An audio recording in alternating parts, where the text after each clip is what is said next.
Hello, welcome to Second Saturday Storytime with the Shasta Historical Society. I'm Tristan. Hello and welcome. Today we are going to be reading What Were the Roaring Twenties? And I was inspired to read this book because we are currently in the 20s, and this is about the 1920s, and we can see how life is different and similar to that time frame. So we're going to talk about a lot of different things here. What were the Roaring Twenties? Not every period in United States history is special enough to have a nickname, but the 1920s has more than one. These years are called the Roaring Twenties, the Jazz Age, and even the New Era. Why? What made this time so special? What made the 20s roar? It's because these years were exciting, fun, dangerous, and even silly. There were crazy fads such as flagpole sitting, which started in 1924 when stuntman Alvin Shipwreck Kelly took a dare from a friend. He sat on top of a flagpole for 13 hours and 13 minutes. Soon, Kelly was hired all across the United States to repeat the stunt. Other daredevils imitated him, competing for money. So there's an image of what that might look like. Records were set for 12 days, 17 days, and even 21 days, with food sent up in baskets. Huge crowds gathered to watch. There were also dance marathons, often called bunion derbies, or corn and callus carnivals.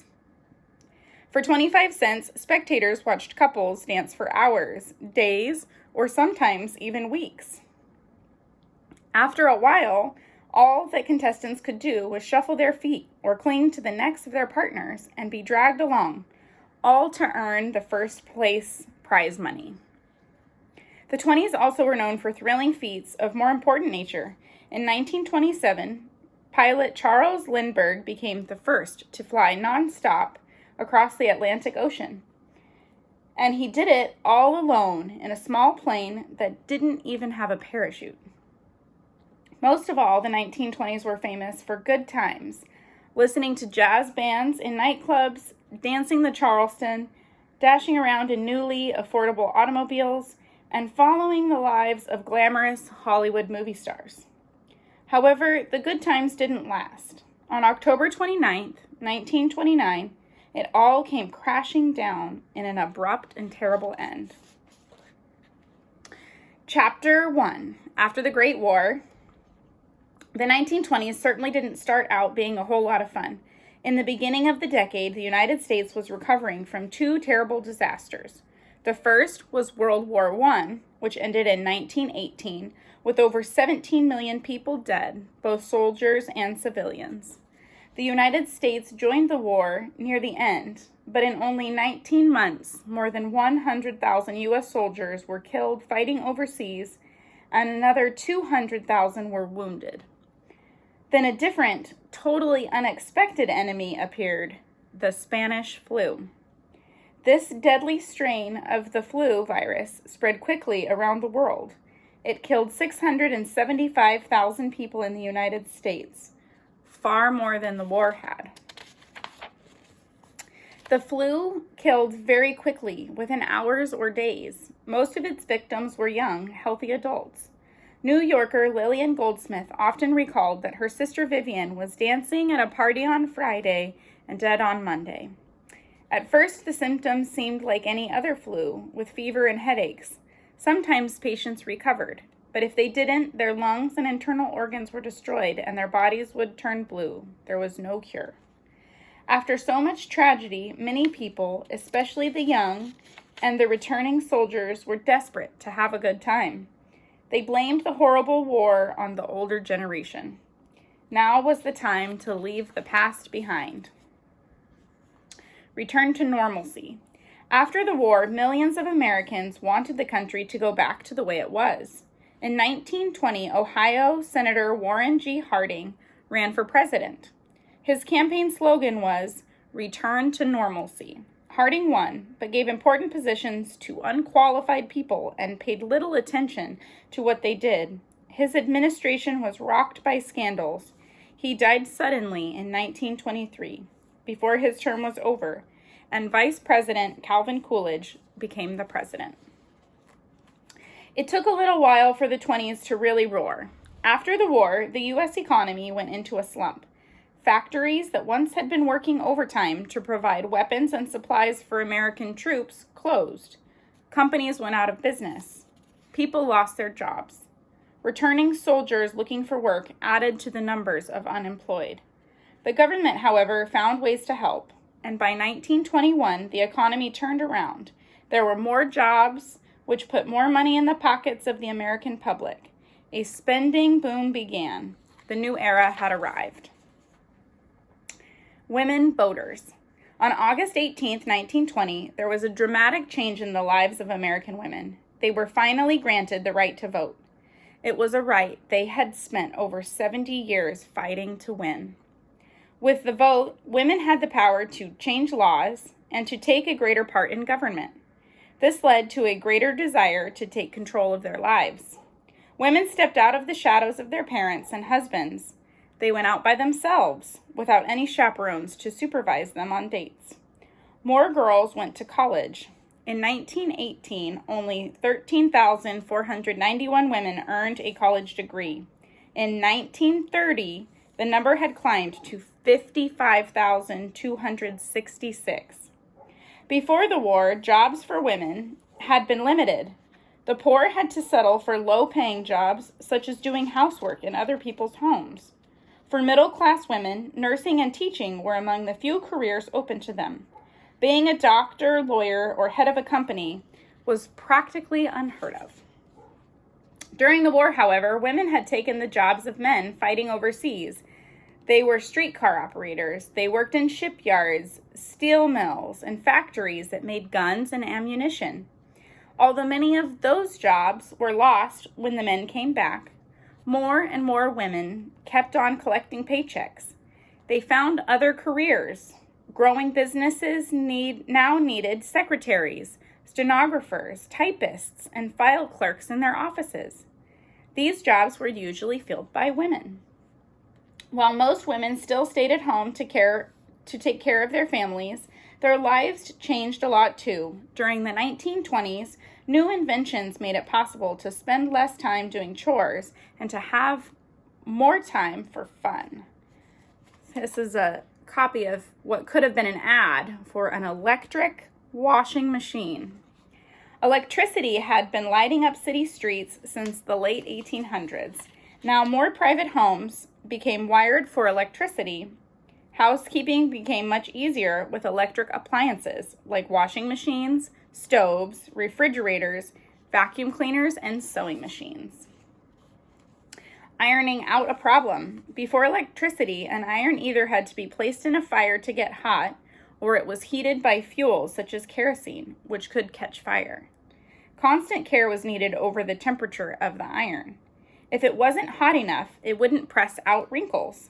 If it was too hot, it would burn the fabric. One way to test the iron was to spit on the hot metal. If it sizzled, it was time to start ironing.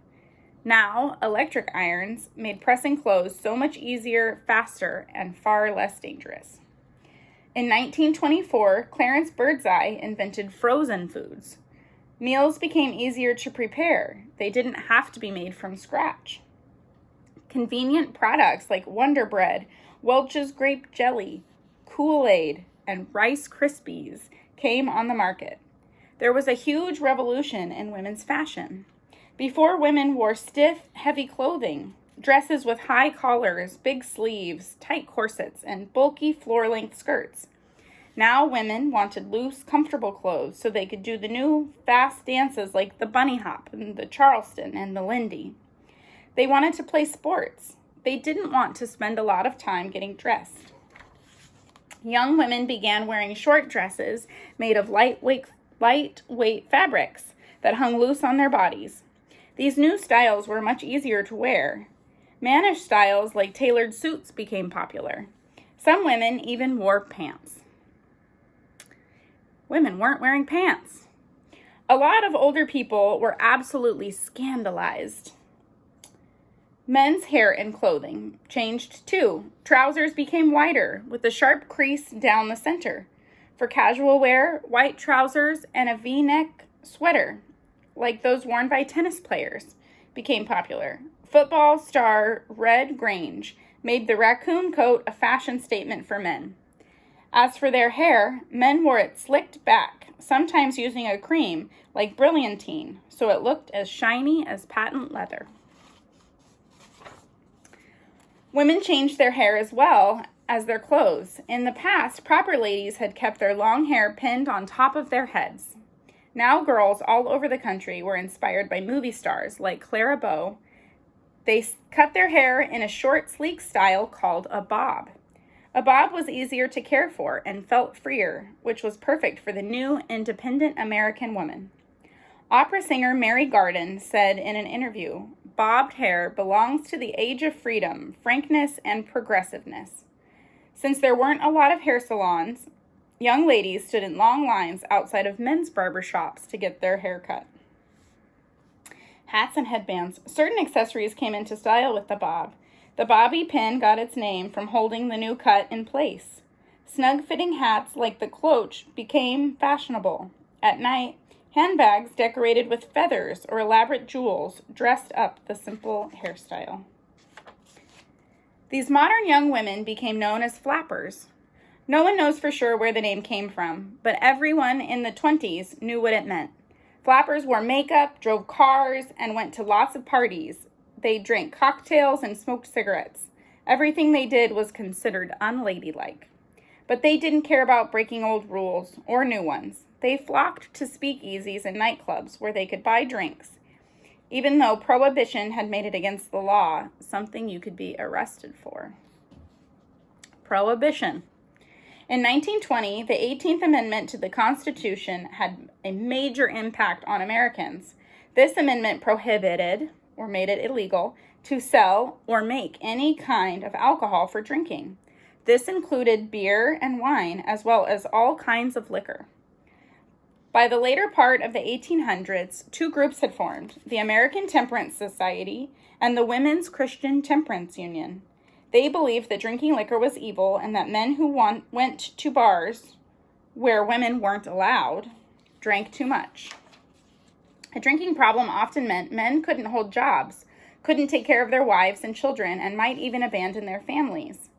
Temperance members would march to salons and demand that they be closed down. Some people would go even further, entering with axes and destroying every barrel and bottle that they could find.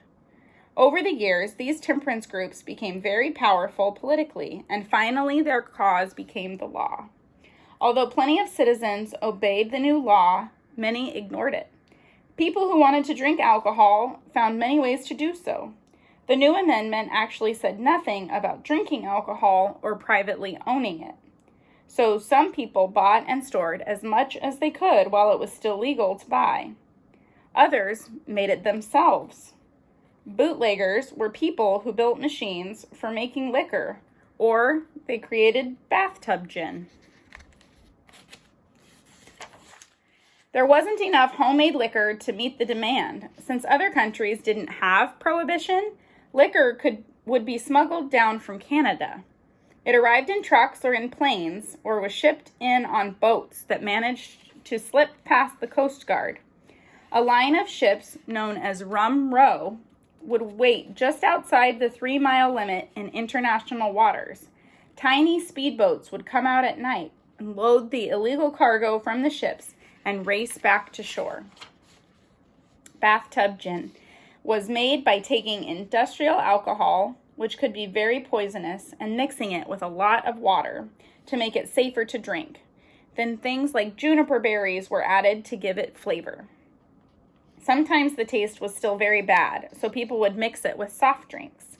This kind of liquor was called bathtub gin because of where it was made, in the bathroom tub. People had to be careful about drinking bathtub gin. Some homemade brews used dangerous ingredients like embalming fluid or mercury. People could get sick or die from drinking it. Local smugglers and bootleggers were soon pushed aside by criminal gangs whose members were called mobsters. They built their own distilleries and breweries, and they opened bars where they could sell the illegal alcoholic drinks. Speakeasies were run in secret, behind locked doors in old buildings. You needed a password to get inside. In 1925, it was estimated that New York City alone had over 30,000 speakeasies. Some 1920s slang. Baloney means nonsense. Bee's knees means the best. Beat it means go away or get lost. The cat's meow means the best. Dolled up is dressed up. Dough referred to money. Gold digger was a woman who was with a man for his money. Hot means it was stolen. In a jam means in trouble. Java means coffee. Pipe down means stop talking. Real McCoy means it's the real thing. Swanky meant fashionable. And wet blanket means no fun at all. Nightclubs were fancier than speakeasies and were out in the open. Owners bribed government agents, police, and local politicians to leave their clubs alone, or at least give a warning before a raid. Then all the liquor could be hidden by the time the police arrived. The illegal alcohol business was worth so much money that mobs fought with one another to gain more areas where only a certain gang could supply liquor. There were shootouts in the streets using sawed-off shotguns and Thompson machine guns, also known as Tommy guns. Sometimes there were bombings. This gang rivalry led up to the St. Valentine's Day Massacre on February 14, 1929 in Chicago. A black car pulled up to a garage run by George Bugs Moran and his North Side gang. 4 men got out and entered the garage. 2 men were dressed as police officers. 2 looked like detectives. Witnesses on the street suddenly heard a lot of gunshots inside the garage. All 4 men ran out, jumped into the black car, and sped away. Inside the garage, 6 of Moran's men lay dead, and 1 was wounded but died later. They had been lined up against a wall and shot. The phony policemen had been sent by Al Scarface Capone. He was the head of a rival mob and the most powerful gangster in Chicago.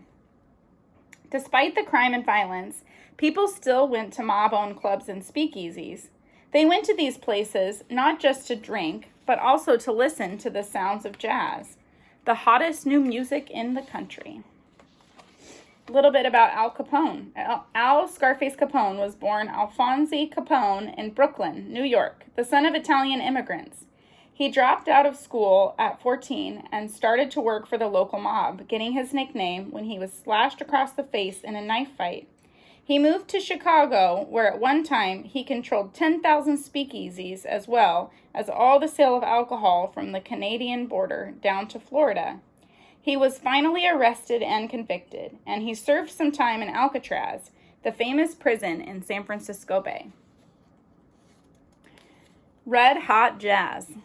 Jazz was created by African-American musicians in New Orleans, Louisiana. It began in the late 1890s and early 1900s. Jazz mixed together many different music styles and traditions, West African rhythms and the folk music of African Americans, military brass bands, gospels sung in church, blues, and ragtime. Gospel music has its roots in the spirituals, religious songs, created by African slaves in America. Most of the singing was done without instruments, and rhythm was created by hand clapping and foot stomping. In many African American churches, gospel is still sung. Blues, a slow, sad style of music developed from slave work songs. The songs are often about hardship, an unhappy life, or love gone wrong. Urban blues led the way to rhythm and blues and rock and roll. Ragtime is a lively type of music that was popular from the 1890s to about 1920. It was played mostly on the piano, with the right hand playing a bouncy, offbeat melody and the left hand playing a regular rhythm of bass notes and chords. Jazz depends on brass or reed instruments like saxophones, trumpets, and trombones. These instruments can slide between traditional notes, producing unusual notes that have a different pitch and are not on the same musical scale. The effect is called a bent note or a blue note. Blue notes can sound happy, sad, or angry, and they give passion and feeling to the music. The rhythm of jazz is different. The beat comes from all the instruments in the band, not just the drums.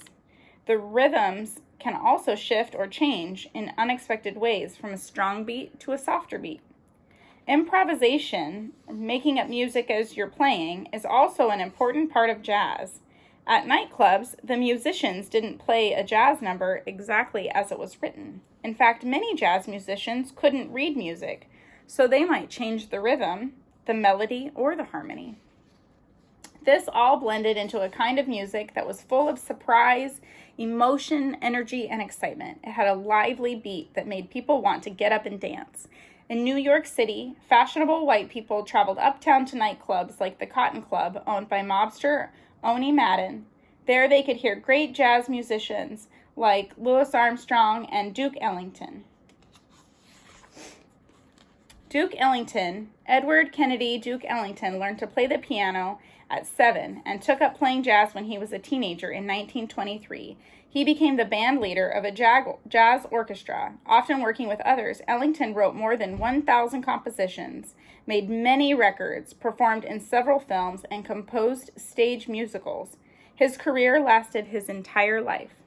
Louis Armstrong gained fame in the 1920s as a creative trumpet and cornet player. He was a major influence in jazz, famous for his solo spots. His gravelly voice was instantly recognizable on any song, and he also appeared in several movies. Ethel Waters was one of the most popular African American singers and actresses of the 1920s. Originally touring in vaudeville shows as a singer and dancer, she made her recording debut in 1921. Later, she appeared in musical revues and movies. She was a big star on Broadway in the 1930s and was nominated for a Best Supporting Actress Academy Award in 1949 for her role in the movie Pinky. Bessie Smith had a powerful voice, made her the most popular female blues singer of the 1920s and 1930s. A headlining performer, she was nicknamed the Empress of the Blues. Her first record was in 1923, and she went on to make a total of 160. Wow.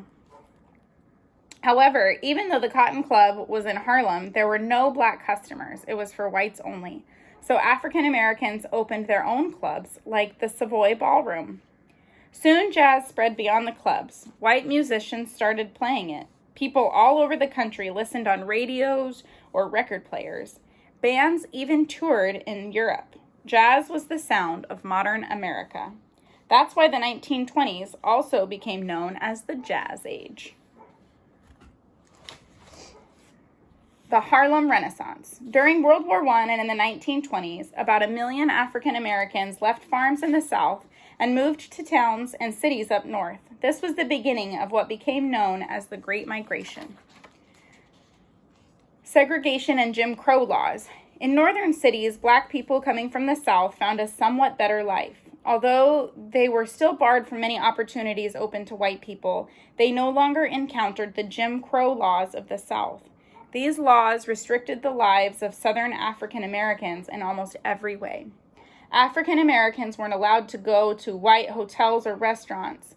Black children couldn't go to the same schools as white children or even use the same public water fountains. Still worse was the threat of the Ku Klux Klan, a hate group formed in the South that terrorized African Americans through beatings, kidnappings, and murders.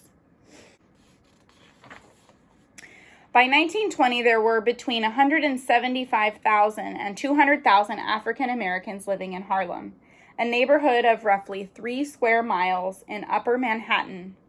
Most had come looking for jobs, a better life, a freedom from the terrible prejudice they'd known before. Such a large number of African Americans in one place made Harlem a city within a city. It became a community proud to celebrate its own culture and racial identity.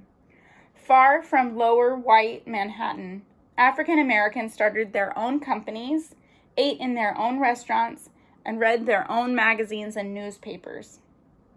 They went to their own movie theaters to see films made by African American filmmakers, starring African American actors. They created their own libraries, schools, and even their own police force. Madam C.J. Walker. Sarah Breedlove, known as Madam C.J. Walker, was a phenomenally successful African American businesswoman, the first freeborn child in her family. She was famous for creating a line of hair care products for Black women and traveled around the country promoting them. She trained other women to become beauty culturalists for her sales force and advertised in African American newspapers and magazines. Madam C.J. Walker became the first female self-made millionaire in the United States. That's pretty darn cool. This vibrant time became known as the Harlem Renaissance. A Renaissance is a period of great creative energy. The Harlem Renaissance produced an amazing number of gifted artists and authors. Langston Hughes was an award-winning poet, novelist, and newspaper columnist who wrote about the lives and struggles of working-class African Americans. Zora Neale Hurston was a renowned novelist who also wrote about African American folklore. After graduating from Barnard College, part of Columbia University, Paul Robeson was an exceptional actor who won acclaim on Broadway and in the movies. He had a very deep bass voice and was a popular concert singer. He was also one of the first Black men to play serious roles in the white theater, such as his starring role in Shakespeare's Othello. Years later, Romare Bearden and Jacob Lawrence painted scenes of what life was like during the Harlem Renaissance. Today, their works hang in important museums, such as the Museum of Fine Arts in Boston and the Museum of Modern Art in New York City. The Harlem Renaissance marked a cultural, intellectual, and artistic moment, one that had an impact well beyond the borders of Harlem. It helped bring the culture and talent of African Americans to a wider audience in the United States and around the world. America on the move. Automobiles weren't new at the start of the 20s, but up until then they were expensive, way out of the reach of ordinary people. In 1900, there were only 8,000 cars in the country. That's because they were built one by skilled workers and took time to complete. Henry Ford had a different idea. He would build cars quickly, make them cheaper, and sell a lot of them. His Ford Model T took only 93 minutes to build. By 1918, 2.5 million Fords, half of all the cars on the road, had been sold. The price dropped from $850 to $360. How did Ford do it? By making cars on a moving assembly line. In Ford's factory assembly line, building a car was broken down into a series of separate tasks. Each worker stayed in one place on the moving line and had only one job to do. For example, putting on the fenders, which he did over and over again. After his job was finished, the partially built car moved down the line to the next worker who completed his tasks, perhaps attaching the wheels. By the time the car reached the end of the line, it was ready for the road. By the late 20s, a Model T car rolled off the line every 24 seconds. Wow. Ford also came up with a way to make it easier to pay for a car by starting something known as the installment plan. Customers didn't have to put down all the money for a car at the time they bought it. Instead, right then, they only needed to pay a small part of the cost. They would pay the rest over time in monthly installment loans. This meant that working Americans who didn't have a lot of money in the bank could still own a car. In 1925, 3/4 of all U.S. cars were bought on what was called credit. In response to all of these cars, State and local governments built networks of paved, weatherproof roads across the country. By the middle of the decade, 40,000 miles were added every year. These new roads made it possible for drivers to live farther from their jobs. Families moved from the city to the suburbs. New communities built in what had once been the countryside. Here, families could live in their own house, not a cramped apartment, and children could play in a yard instead of on city streets. People with jobs in the city could drive back and forth every day. In order to commute, more than good roads were needed. There had to be places to buy gas or get a car fixed. Service stations became a familiar sight along roads. Motorists on a long trip needed restaurants to eat at and some place comfortable to spend the night. Motor hotels, motels started to spring up on major routes. The first was the Milestone Motel, built in 1925 in San Luis Obispo, California. Cars gave Americans a sense of freedom and independence. Most people had never been far from where they were born. Suddenly, travel became easier. People out in rural areas could go to town whenever they wanted. It opened up the country. Besides the car, something else in the 1920s was changing how people spent their free time. Americans everywhere were going to the movies. Something we can't do right now. Hopefully soon. Gilded palaces. For about a quarter, people could sit in a movie theater and be taken to a whole new world, full of glamour and excitement. They could become lost in stories, set in exotic settings, acted out on the screen by dashing men like Douglas Fairbanks and beautiful women like Lillian Gish or Gloria Swanson. They would laugh like crazy at the exploits of comedians such as Charlie Chaplin, Harold Lloyd, and Buster Keaton. Before the main movie was shown, there might be live entertainment on stage featuring jugglers, singers, and even dog acts. Then 1 or 2 short films would be played, which might be comedies or cartoons. After that, there were newsreels, followed by trailers for upcoming films. One of the biggest stars was Clara Bow. She represented the ultimate flapper, young, fun, sassy, and famous for her sultry eyes. The 1927 film, It, made her world famous and earned her the nickname the It Girl. That same year, she starred in Wings, the first film to win an Academy Award for Best Picture. Bow was able to make the leap to talkies, which is movies with sound, despite her Brooklyn accent. But after a number of scandals, Clara Bow retired from acting in 1933. Finally, audiences would see the feature film, which could last up to 2 hours. In cities and larger towns, even the theaters themselves seemed magical. A large, brightly lit marquee and ornate ticket offices near the sidewalk would lure in people. A sign might advertise that the theater was air-conditioned, a little slice of heaven on a hot, sticky summer day. Builders created theaters that looked like opulent palaces and were decorated to rival elaborate European opera houses. A grand staircase would lead from the lobby up to the balconies. There were fancy carpets, fake marble statues, crystal chandeliers, and heavy velvet curtains draping the stage. You know what that makes me think of? That makes me think of the Cascade Theater here in Redding, California. So that is... here's a picture kind of depicting that. Kind of cool. The style was often a mashup of bygone times. Lowe's 175th Street Theater in New York City had an interior like a Hindu temple. Los Angeles had both Grauman's Chinese Theater and his Egyptian Theater. Uniformed ushers would show customers to their plush, comfortable seats. Even the average person could feel as if they were being treated like royalty.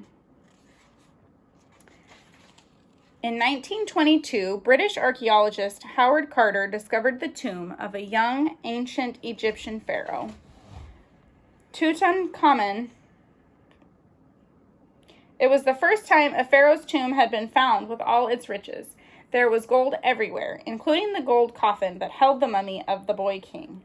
The discovery made news around the world. It also inspired Egyptian style in clothing, jewelry, and furniture in the 1920s. Until 1927, movies had no sound. A piano or an organ might play music to accompany what was happening on the screen. In a large theater, there might even be a full orchestra to add to the experience. The Loew's King's Theater in Brooklyn, New York, had 3,676 seats. The Uptown Theater in Chicago, Illinois, could hold 4,381 moviegoers. Those are huge theaters. That's a lot of seats. Movie theaters were owned by the same companies, the studios that made the movies. That way, studios such as Warner Brothers, Paramount, and RKO had a guaranteed place to show the hundreds of movies that they made each year. The studio head decided how stars would look, what they would wear, where they went, and whom they were seen with at nightclubs or fancy parties. Sometimes the stars even had their names changed to something more glamorous. Gladys Louise Smith became Mary Pickford, who was known as America's sweetheart, because she played young, innocent girls. Lucille Fay LeSueur was transformed into Joan Crawford and was given roles of elegant and sophisticated women. Rudolph Valentino. Italian actor Rudolph Valentino was all the rage in the 1920s. After appearing in the starring role in The Sheik, women adored his dark, handsome looks and the romantic characters he played. When he died suddenly at the age of 31 due to blood poisoning and ulcers, his death caused mass hysteria. Female fans broke windows at the funeral home to try to view his body. Thousands lined the streets of Manhattan at his funeral. In October 1927, the first movie with sound was released, The Jazz Singer, starring Al Jolson. He performed with his face and neck painted black in some scenes. Even though blackface was a common practice at the time, it is now considered racist. Some of the songs and only 10 seconds of dialogue had sound. Still, it was a breakthrough and a smash hit. Studios rushed to make more talking pictures, and theaters were quickly converted to sound. Unfortunately, not all the stars sounded as good as they looked, and some saw their careers fade away. But for those who had a pleasing voice, it opened up new possibilities. They could also perform on the radio. On the air. It may seem like television has been around forever, but in fact, it didn't become popular until the late 1940s. In the 1920s, instead of watching TV, people listened to the radio. In 1920, the government granted KDKA in Pittsburgh, Pennsylvania, the first license to operate a public radio station. At first, the station was on the air for only an hour, but people tuned in. Most had to build their own radios, which used batteries and were often unreliable. However, by 1925, the American Appliance Company was selling an electron tube that allowed radios to run on electricity. All people had to do was buy the tube and plug it in. Radios became so popular that department stores added radio departments, and sales took off. By the end of the decade, more than 10 million Americans had one in their homes. In their living rooms, families gathered around the radio to hear news, music, live sports events, comedies, and dramas. Radios brought the news of the world into people's homes in a more immediate way than newspapers could. They created new national heroes. In 1927, people listened to the thrilling story of pilot Charles Lindbergh and his heroic flight across the Atlantic Ocean. Lindbergh had taken off from Long Island, New York, in his small plane, the Spirit of St. Louis. It had been stripped of as much weight as possible to carry a maximum amount of fuel. He had no co-pilot, no radio, not even a parachute.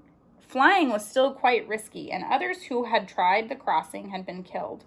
Lindbergh, or Lucky Lindy, became his nickname, made it and landed at an airport near Paris 33 and a half hours later. That's a long flight. The first scheduled commercial airline flight in the United States was on January 1st, 1914. The plane traveled 23 minutes between St. Petersburg, Florida, and Tampa, Florida. Its passenger was a former mayor of St. Petersburg who paid $400 to sit on a wooden bench in the open cockpit. Early airplanes were built of lightweight materials, only able to carry light loads. In 1925, the Ford Motor Company built the all-metal Ford Tri-Motor, which could carry 12 passengers. After Lucky Lindy's successful flight, interest in flying grew. By 1929, 61 passenger airplanes and 47 airmail companies had been created, although at the time, most airports were still only open fields. There's a picture of what the Ford plane might have looked like. Radio made national celebrities out of sports stars. Millions of people tuned in to follow college football and the exploits of Harold E. Red Grange, the galloping ghost who played football for the University of Illinois. Broadcasters described in exciting detail the heavyweight championship fights between boxers Jack Dempsey and Gene Tooney, or gave thrilling play-by-plays of World Series baseball games. And then there was the Babe. Do you guys know who Babe is? In the Roaring Twenties, George Herman Babe Ruth Jr. was a legend like no other. He was a powerful batter on the New York Yankees and the first sports superstar. You probably have heard his name. In 1921, he set a new season record of 59 home runs. In 1927, as part of the Yankees lineup known as Murderers Row, he hit 60 home runs, a record that lasted until 1961. That's a long record. Nicknamed the Bambino, which in time was shortened to Babe, he was a colorful character both on and off the field. He liked living large, spending lots of money on eating, drinking, and having a good time. Sensational trials also captured public attention because of extensive news coverage. One of the most famous trials of the 20th century was what the press called the Scopes monkey trial. A young teacher in Tennessee named John T. Scopes had taught evolution in his science class. That may not sound like a crime, but in Tennessee it was, because Charles Darwin's theory of evolution went against the Bible's depiction of the world being created in 6 days. Scopes was arrested. The most famous lawyer in the country, Clarence Darrow, offered to be his defense attorney. Darrow did a brilliant job, but the judge ruled that the only real question was whether Scopes had actually taught evolution. He had, and the jury found him guilty. He was fined $100, but the verdict was later knocked down and Scopes never had to pay. The trial was covered by more than 100 reporters and broadcast on the radio by Chicago station WGN. News and entertainment was now easily available everywhere. People living in parts of the country that once had been separated by distance and geography were now all listening to the same things. Radio in the 1920s was helping to create a national American culture. Spend, spend, spend. In the United States, there had long been the idea that having any debt, owing money, was a bad thing. People shouldn't buy what they couldn't afford.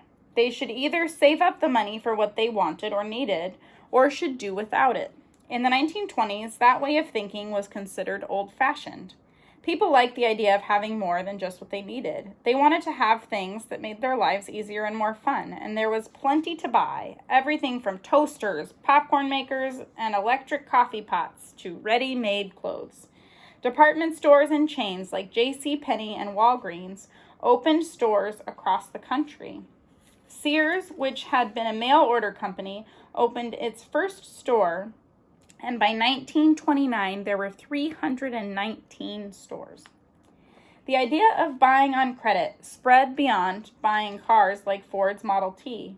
People bought refrigerators, sewing machines, furniture, radios, and phonographs on installment plans. Often, an installment plan included paying interest, a small extra monthly fee. With interest, the consumer ended up paying more than the original price of the product. Still, it was a way for people to have what they wanted right away. Another way to appeal to customers was through advertising. In the past, stores would put small ads in local newspapers to show what was for sale. Now, advertising agencies created clever commercials on the radio and ran large ads in newspapers and magazines all over the country.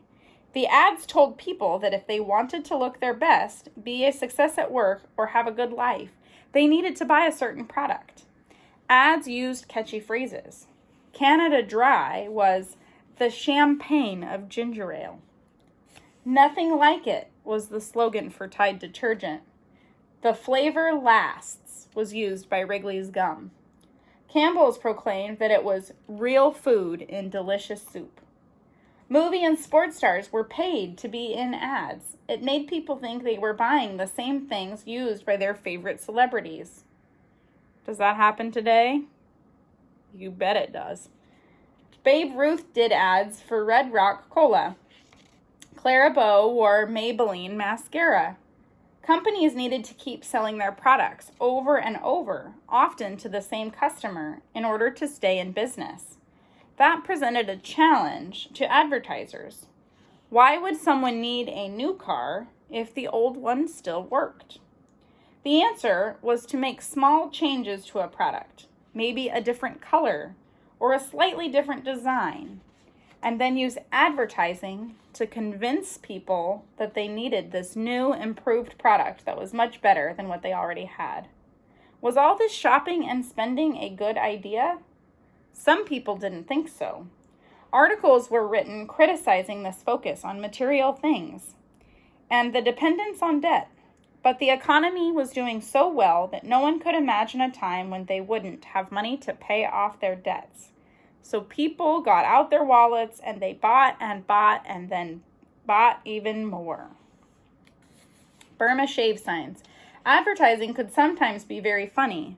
Burma Shave was a brand of brushless shaving cream that posted small signs along a road to attract the attention of passing motorists.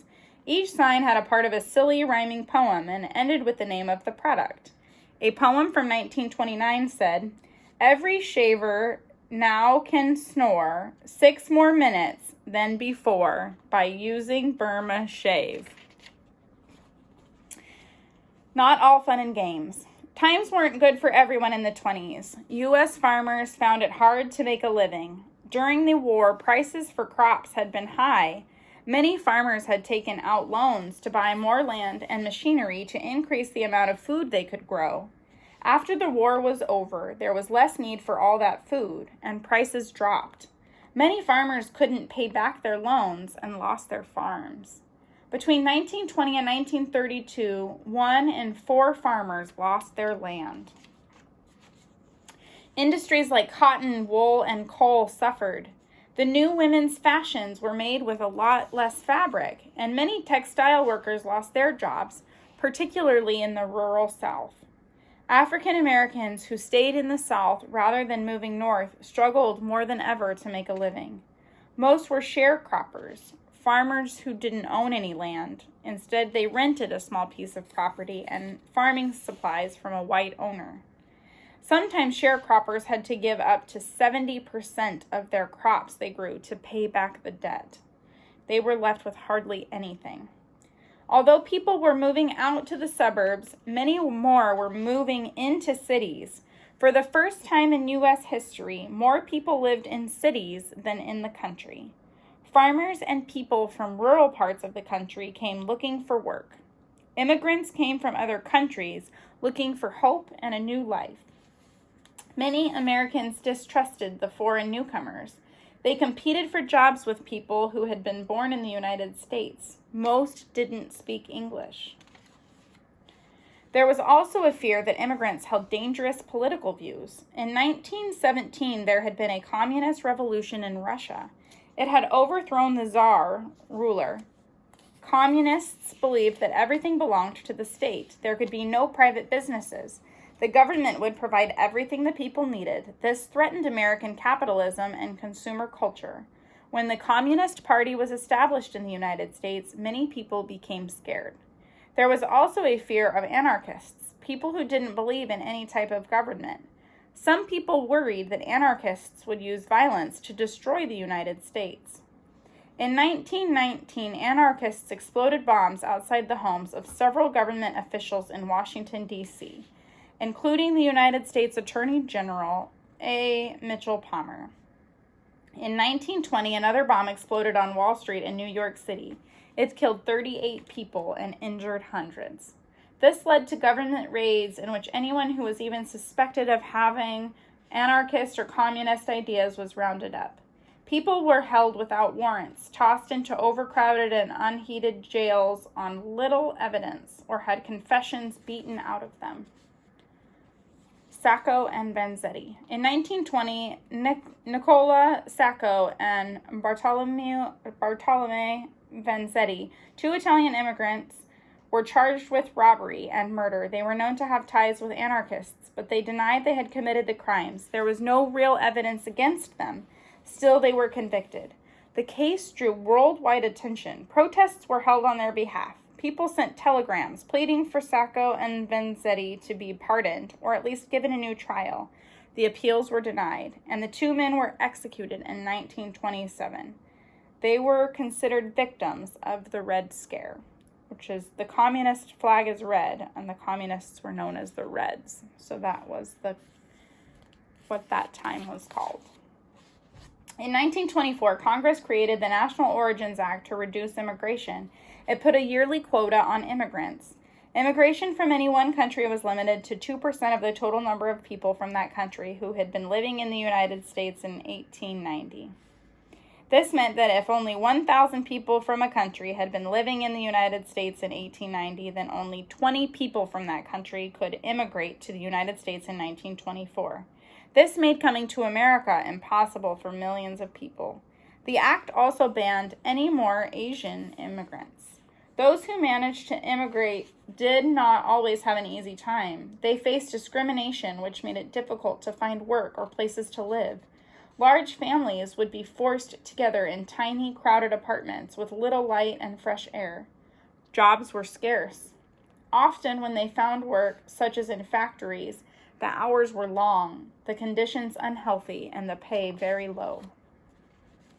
Life for immigrants was always hard, but by the end of the decade, life was going to get harder for almost everyone in the country, and very few people saw it coming. Before World War I, buying stock in a company was something done mostly by rich Americans. Not anymore. With the economy doing so well, ordinary people, those without much money, started buying stocks. They thought it was a way to get rich quick. Buying a share or stock in a company means you own a small piece of that company. People thought the value of the stock of any company could only go up, and for a while, that seemed true. As more people bought a company's stock, its price rose, which caused even more people to buy. Just as so many consumers were buying products on credit, people went wild buying stocks without having to pay the full price for them up front. It was called buying on margin. Here's a copy of the New York Stock Exchange. Here's a picture of the New York Stock Exchange floor. So, say a person bought one share of a soda company. The price on the day it was purchased was $10, but the person only had to pay $2 right away. They'd have to pay the remaining $8 when they sold the share. If the soda company's shares went up from $10 to $20 and the investor decided to sell his one share, then he'd still owe the $8, but he'd make a nice profit of $10. Sounds like a good deal, huh?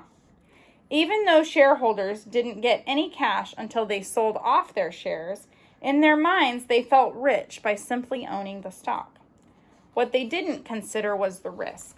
Let's say the price of each share of the soda company stock dropped from $10 down to $5. If the investor had to sell then, he'd only get $5 and he'd still owe $8.